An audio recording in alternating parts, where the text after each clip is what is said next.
Üçbucaqlara aid belə bir maraqlı məsələyə baxaq. Şəkildəki ABC bərabər tərəfli üçbucağının AC tərəfi üzərində Y, BC tərəfi üzərində D nöqtəsi götürülmüşdür. D düz xətti AB tərəfinin uzantısı ilə F nöqtəsində kəsişir.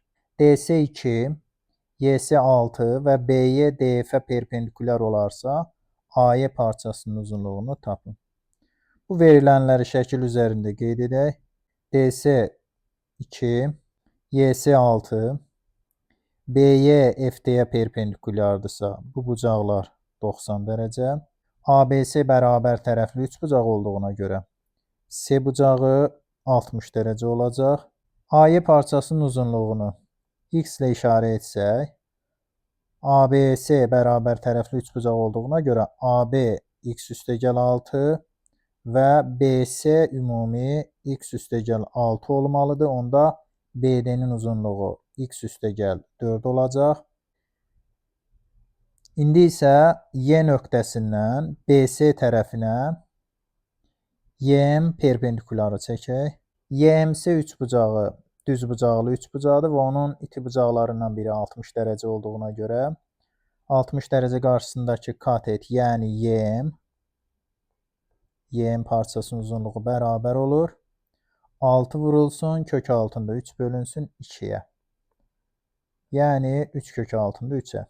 Daha sonra MC kateti, YMC üçbucağının MC katetinin uzunluğu hipotenuzun, yəni YC-nin yarısına bərabərdir. Deməli MC 3-dür. MC 3 olduğuna görə onda MD 3 çıxılsın 2 1-ə bərabərdir.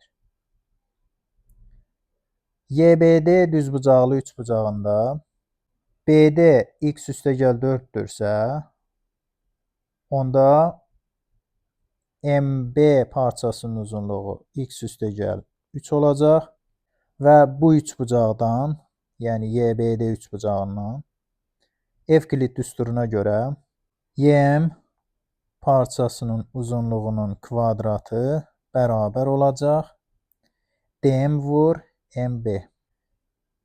1 vurulsun MB parçasının uzunluğu X üstəgəl 3.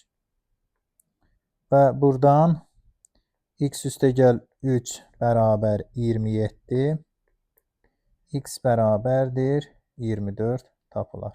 Beləliklə, AY parçasının uzunluğu 24 olar.